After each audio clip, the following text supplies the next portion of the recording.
اتفضلي يا قمر. شكرا يا ماما. عفو حبيبي. يلا حبيبي. عامله ايه مع جوزك يا ننوسه؟ مش عارفه يا ماما، انا حاسه كده ان هو ما بقاش معبرني ولا مهتم بيا زي الاول. ايه بيخونك مع مين؟ طمنيني يا بنتي، في ايه؟ اهدي يا ماما، اهدي. بيخوني ايه؟ هو قادر يخوني مع التلفزيون؟ ده بيرجع من الشغل ياكل وينام.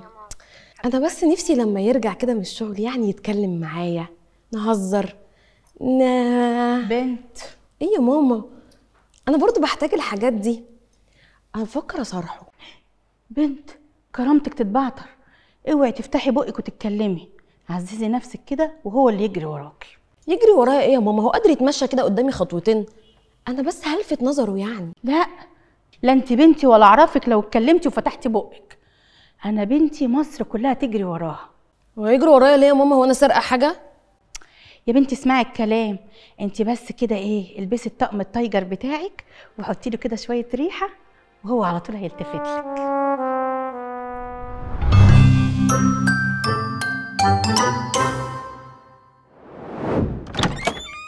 عيب، ما ينفعش تقولي لشريك حياتك انك محتاجه العلاقه الجنسيه. جمله بنسمعها كتير جدا من الامهات او حتى من الصديقات للزوجه، بنمنعها انها تقول انا محتاجه العلاقه دي. دايما عندنا مفهوم انه ما ينفعش، لازم خجل المرأة يخليها ما تقولش انها محتاجة العلاقة دي، لازم تحس انها مرغوبة ومحبوبة انه هو اللي بيطلب يمارس العلاقة الجنسية. لكن العكس ما ينفعش، وده حقيقي كتابيا مش موجود ليكي، ولازم تعرفي بالظبط ان ليكي حق ومن حق انك تطالبي بممارسة العلاقة الجنسية. الكتاب المقدس بيقول كده ببساطة: إلى رجلك يكون اشتياقك. يعني الطبيعي جدا إن تكوني محتاجة لشريك حياتك، الطبيعي جدا تكوني مشتاقة لممارسة العلاقة دي لشريك الحياة.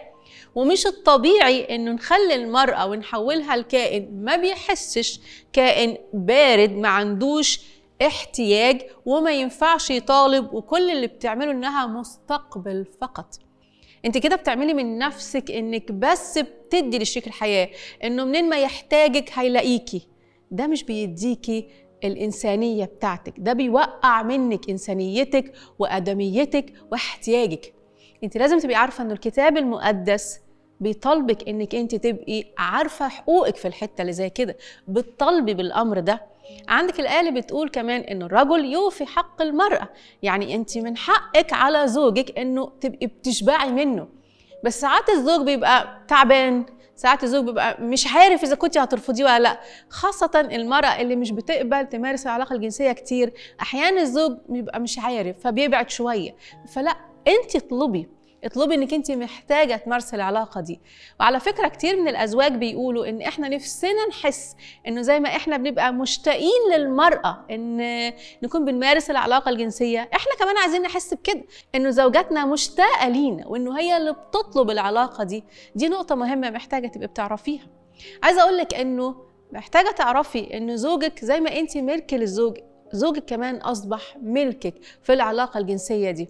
دربي نفسك إنك تقولي، إنك تتكلمي إنك محتاجة العلاقة دي، وإذا ما كنتيش قادرة تقوليها بصورة مباشرة ابتدي بالتدريج معاه. يعني ممكن جدا تهيئي له الجو وتقولي له إن النهاردة أنا الولاد عايزين نقعد قعدة حلوة مع بعض، هو هيفهمك بالجملة دي.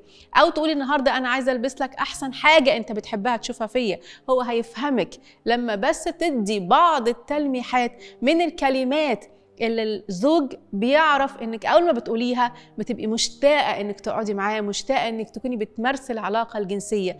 بس عبري سواء بصورة مباشرة أو بكلام جواه واضح ومفهوم انك انت عايزه تمارسي العلاقه الجنسيه، بس ما تسيبيش نفسك ابدا تكوني فقط بتلبي احتياج الزوج، ويوم ما هو يوقف لاي غرض ما سواء مشغول او مش قادر يكون بيعمل كده او تعبان تبقى انت ساكته، بالرغم ان جواكي احتياج ملح لشريك الحياه ومشتاقه ليه.